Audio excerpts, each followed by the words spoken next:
Hello friends, Radhe Radhe. नमस्कार दोस्तों। मैं नंदिनी, आपकी होस्ट और दोस्त, एक बार फिर से आपके सामने एक नई यात्रा, एक नए वीडियो के साथ उपस्थित हुई हूँ। आज मैं आपको लेके चलूँगी पूरी यात्रा पे। पूरी यात्रा केवल घूमना नहीं बल्कि एक आध्यात्मिक अनुभव है। इस वीडियो में जानेंगे पूरी से कौन सी ऐसी चीज़ें हैं जो लाने चाहिए, उनके धार्मिक महत्व, पौराणिक मान्यताएं, कथाएं और आस्था से जुड़ा रहस्य, महाप्रसाद से लेकर भगवान जगन्नाथ की प्रतिमा तक, सब कुछ विस्तार से। जय जगन्नाथ। तो दोस्तों, आज हम पहुंचते हैं उस पवित्र धाम में जहां समय नहीं चलता, केवल भक्ति बहती है। लेकिन क्या आप जानते हैं, पूरी से खाली हाथ लौटना ठीक नहीं माना जाता। आज इस वीडियो में मैं आपको बताऊंगी पूरी से लाई जाने वाली वो 3 चीजें जो सिर्फ सामान्य नहीं बल्कि भगवान का आशीर्वाद होती हैं। चलिए शुरू करते हैं। सबसे पहले महाप्रसाद, भगवान का साक्षात आशीर्वाद। पूरी से पहले और सबसे पवित्र चीज जो लाई जाती है वो है महाप्रसाद। जगन्नाथपुरी का महाप्रसाद केवल भोजन नहीं, मान्यता है कि यह कभी अशुद्ध नहीं होता। चाहे वह एकादशी हो या कोई और दिन, यहाँ जाति वर्ग अमीर गरीब का कोई भेद नहीं। सब एक साथ जमीन पर बैठकर भगवान का प्रसाद ग्रहण करते हैं। इसे घर ले जाना मतलब भगवान की कृपा को घर ले जाना होता है। दूसरी चीज है शंख, कौड़ी, चंदन। शंख पूजा में नकारात्मक ऊर्जा से रक्षा, कौड़ी समृद्धि और पारंपरिक विश्वास, चंदन शांति और शीतलता और भगवान का स्पर्श प्रदान करता है। इनमें से कोई भी एक चीज अगर आप श्रद्धा से ले जाएं तो घर का वातावरण बदल जाता है। तीसरी चीज है भगवान जगन्नाथ की प्रतिमा या तस्वीर। पूरी से लाई गई जगन्नाथ जी की प्रतिमा सिर्फ मूर्ति नहीं होती, वह याद दिलाती है कि भगवान हमारे साथ हैं। घर के पूजा स्थान में जगन्नाथ, बलभद्र और सुभद्रा की तस्वीर परिवार में भक्ति और संतुलन लाती है। पूरी से लोग चीजें कम और विश्वास ज्यादा लेकर लौटते हैं। दोस्तों, पूरे से लौटते समय सूटकेस में भले कम सामान हो लेकिन दिल में भक्ति जरूर होनी चाहिए। और जैसा कि वस्तुएं जो मैंने बताई आपको, आप भगवान के जगन्नाथ के आशीर्वाद की कृपा के साथ अवश्य लेके आए। जय जगन्नाथ। दोस्तों, मैं आपको आज भगवान जगन्नाथ का स्वरूप और रहस्य के बारे में भी कुछ जानकारी साझा करती हूँ। भगवान जगन्नाथ का स्वरूप संसार के सभी देव स्वरूपों में से भिन्न और रहस्यमय है। पहली दृष्टि में ही उनके विशाल गोल नेत्र, अधूरे हाथ पांव, सरल समुख भक्त को चौंका देता है। यह स्वरूप किसी शिल्प की अपूर्णता नहीं बल्कि गहरी आध्यात्मिक प्रतीकात्मकता से भरा हुआ है। कहा जाता है कि भगवान जगन्नाथ जी का यह रूप हमें यह सिखाता है कि ईश्वर को पाने के लिए बाहरी पूर्णता आवश्यक नहीं। अधूरे हाथ यह दर्शाते हैं कि भगवान स्वयं कुछ ग्रहण नहीं करते बल्कि भक्तों की भावनाओं को स्वीकार करते हैं। अधूरे पांव यह संकेत देते हैं कि भगवान कहीं दूर नहीं जाते, भक्त जहाँ पुकारे वहीं प्रकट हो जाते हैं।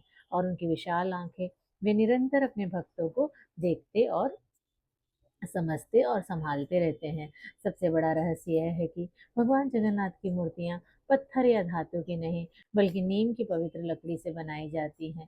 कुछ वर्षों के अंतराल पर होने वाली नवकलेवर परंपरा में इन मूर्तियों का परिवर्तन होता है। इस प्रक्रिया में जो गोपनीय अनुष्ठान होते हैं वे आज भी रहस्य बने हुए हैं और सामान्य जन के लिए वर्जित हैं।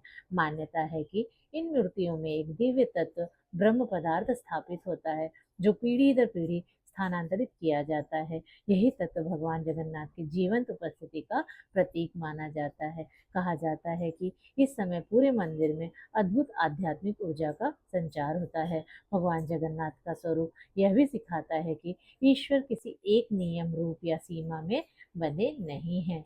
वे सरल भी हैं, गुण भी, साकार भी हैं और निराकार का अनुभव भी कराते हैं।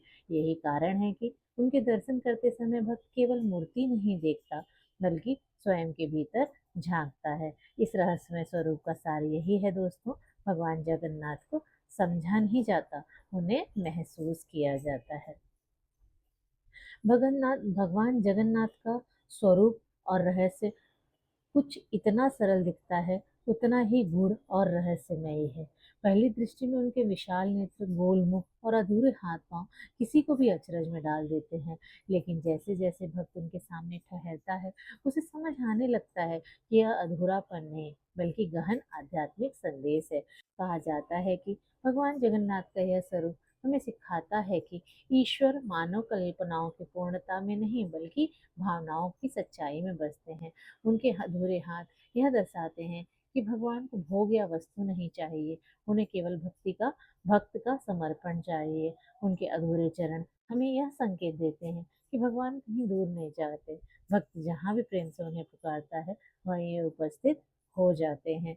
भगवान जगन्नाथ की सबसे विशेष पहचान उनकी विशाल और स्थिर आंखें हैं। ये आंखें न तो झपकती हैं, न मुड़ती हैं, मानो हर क्षण, हर दिशा, हर हृदय को देख रहे हों। भक्त मानते हैं इन आंखों में करुणा भी है, चेतावनी भी और असीम वात्सल्य भी छुपा हुआ है। ऐसा लगता है जैसे भगवान कुछ कहे ही हम सबकी सारी भावनाओं को समझ लेते हों। एक और गहरा रहस्य यह है कि भगवान जगन्नाथ की मूर्तियां पत्थर या धातु की नहीं, जैसे मैंने आपको आगे भी बताया, बल्कि पवित्र नीम की लकड़ी से बनाई जाती हैं।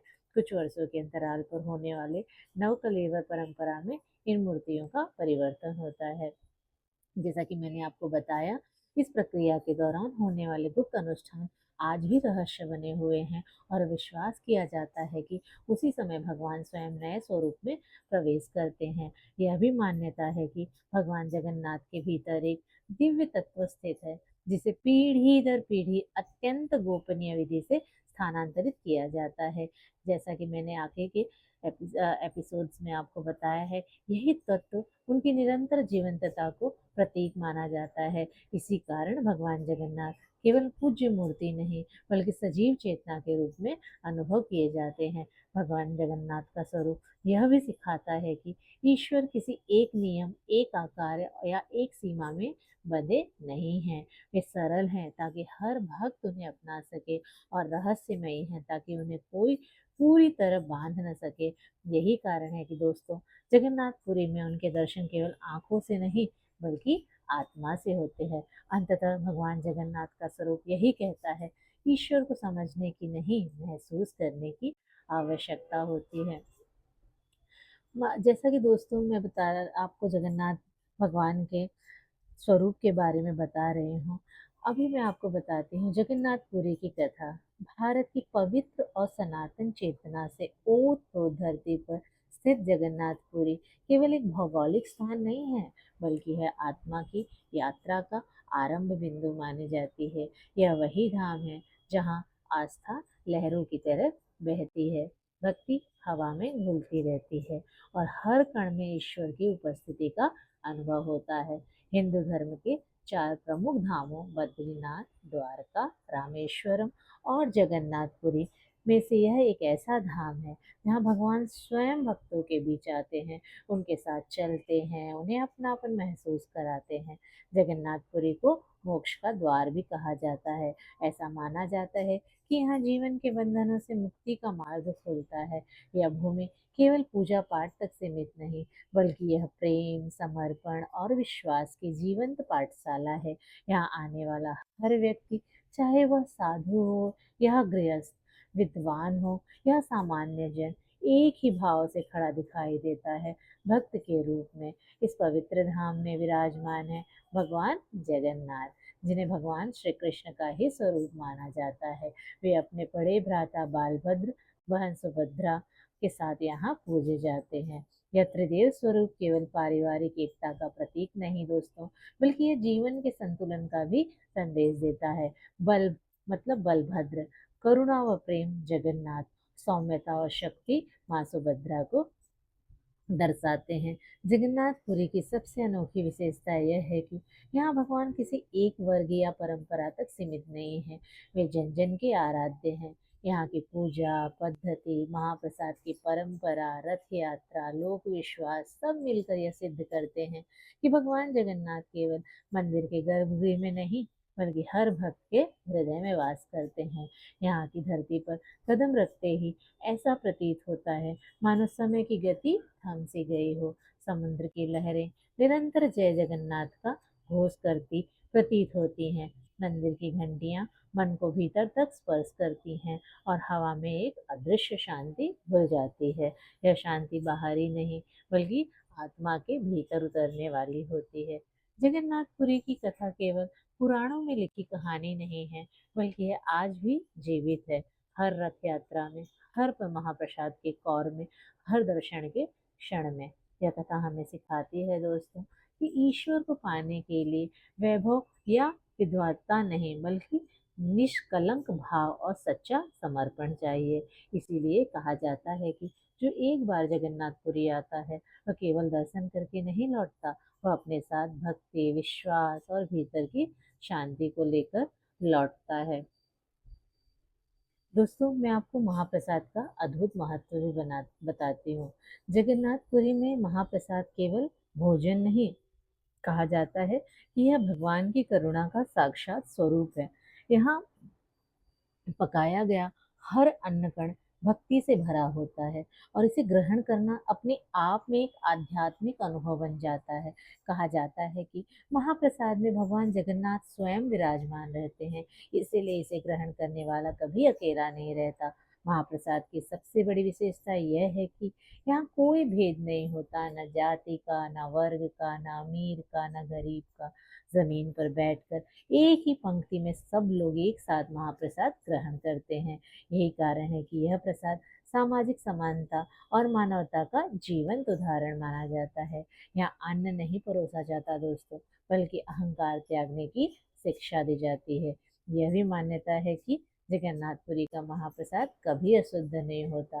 समय, स्थान या परिस्थितियां उसे अपवित्र नहीं कर सकती, क्योंकि यह पहले भगवान को अर्पित होता है और फिर भक्त भक्तों तक पहुंचता है। इसीलिए कहा जाता है कि जगन्नाथ का प्रसाद कभी झूठा नहीं होता। आज मैं आपको भगवान जगन्नाथ से जुड़ी हुई एक और कथा सुनाऊंगी दोस्तों। जैसे इंद्र इंद्र इंद्रद्युम्न राजा और नीले माधव की कथा। यह कथा उस समय की है जब मालवा के प्रतापी राजा इंद्रद्युम्न भगवान विष्णु के परम भक्त थे। उनके हृदय में केवल एक ही इच्छा थी, ऐसे देव के दर्शन करना जो साक्षात नारायण स्वरूप हो।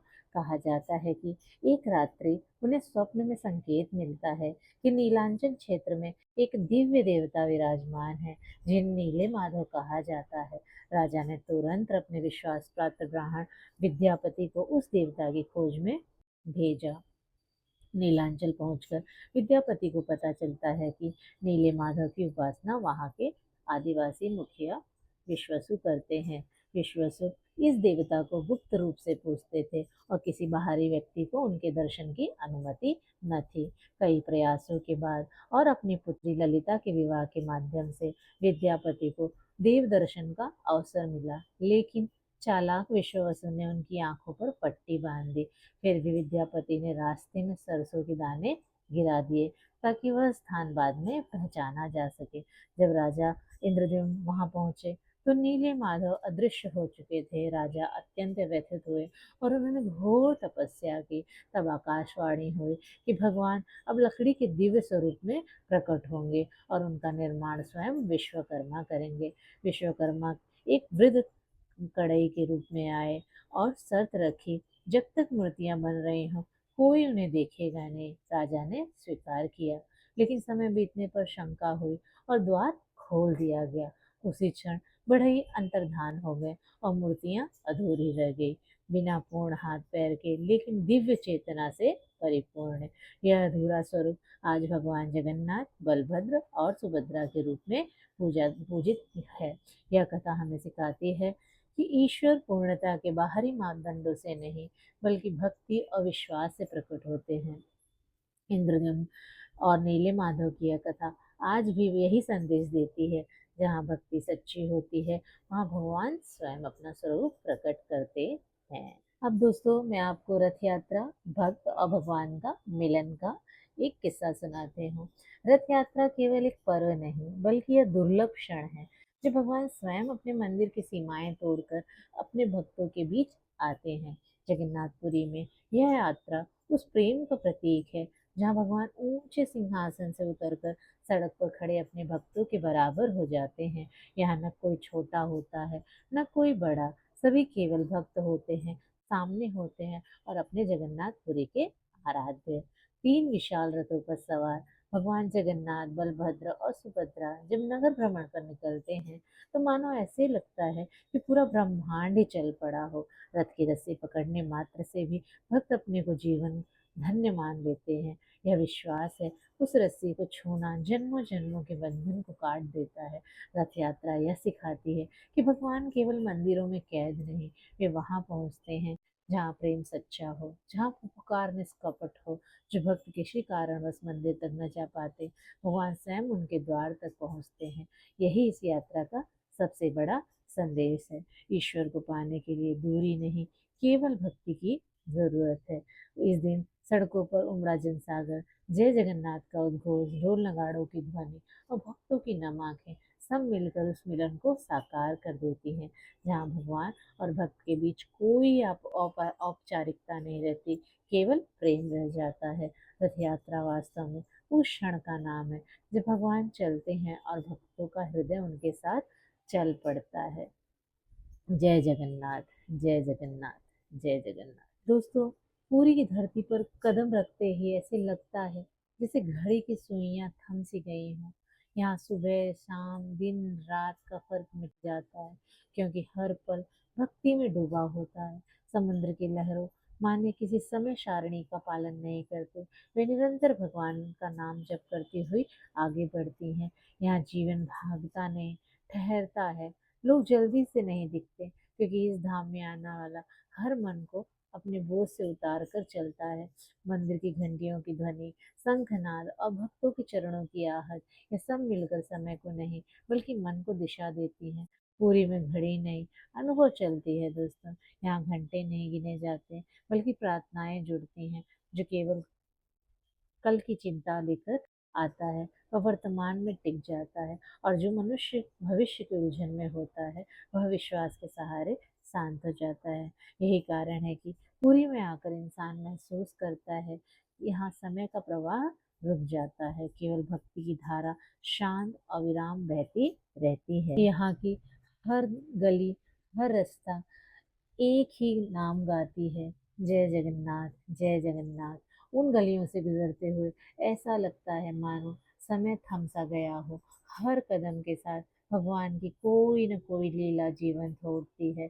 दीवारों पर उकेरी गई आकृतियां, मंदिरों की घंटियों की ध्वनि, हवा में घुला हुआ शंखनाद और भक्तों की आंखों में भक्ति, सब मिलकर भगवान की उपस्थिति का एहसास कराते हैं। यहाँ की दीवारें केवल ईंट और पत्थर की नहीं, बल्कि उन पर सदियों की श्रद्धा, तप और विश्वास की परतें चढ़ी हुई हैं। ऐसा लगता है जैसे ये दीवारें चुपचाप उन असंख्य भक्तों की प्रार्थनाएं सुन रही हों, जो कभी आशा लेकर आए, कभी विश्वास लेकर लौटे। हर मोड़ पर कोई न कोई कथा मिलती है, कभी रथ यात्रा की, कभी महाप्रसाद की, तो कभी भक्त और भगवान के मिलन की।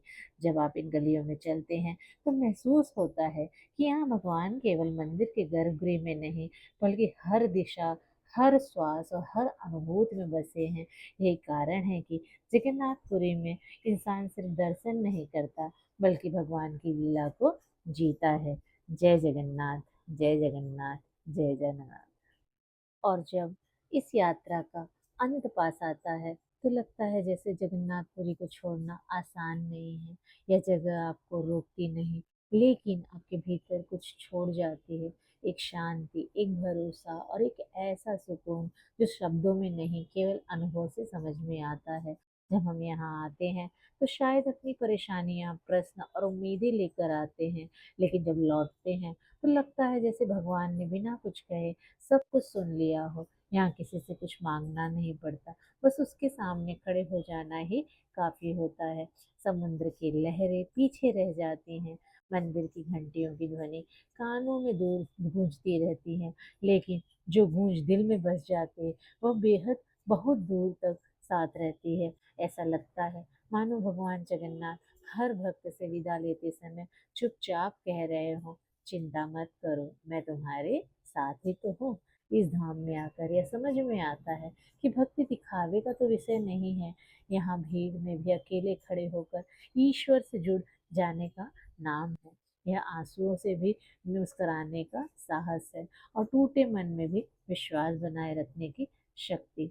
जगन्नाथपुरी सिखाती है कि ईश्वर बहुत सरल हैं, उन्हें बड़े शब्दों की ज़रूरत नहीं, उन्हें केवल सच्चा भाव चाहिए। शायद इसी कारण यहाँ आकर मन अपने आप हल्का हो जाता है और जीवन की उलझनें थोड़ी सी शांत हो जाती हैं। जब आप यहाँ से लौटते हैं तो हाथ में शायद कुछ प्रसाद हो, कुछ तस्वीरें हों, लेकिन सबसे कीमती चीज़ होती है वह भरोसा कि चाहे जीवन कहीं भी ले जाए, भगवान जगन्नाथ आपकी राह देख रहे हैं। ये यात्रा समाप्त नहीं होती, क्योंकि जगन्नाथपुरी से लौटकर एक यात्रा और शुरू होती है अपने भीतर की ओर, जहाँ हर मुश्किल वह दर्शन याद आता है और हर डर में वह शांति काम आती है। कहा जाता है जगन्नाथपुरी से कोई खाली हाथ नहीं लौटता, और आज समझ आया, खाली हाथ का मतलब सामान नहीं, भरोसे की कमी होती है। दोस्तों, अगर यह यात्रा आपको भीतर तक छू गई हो, अगर इन शब्दों में आपको अपने मन की कोई बात दिखी हो, तो समझिए यह ब्लॉग सफल हुआ, क्योंकि यह वीडियो केवल देखने के लिए नहीं था, यह महसूस करने के लिए था। जय जगन्नाथ दोस्तों। वीडियो अच्छा लगा हो तो लाइक करें, इसे उन लोगों तक जरूर पहुंचाएं जिन्हें आज शांति की ज़रूरत है, और चैनल को सब्सक्राइब करें, क्योंकि ऐसी यात्राएं बार बार मिलनी चाहिए। हम फिर मिलेंगे किसी नई जगह, किसी नई कथा के साथ, लेकिन वही भरोसा लेकर।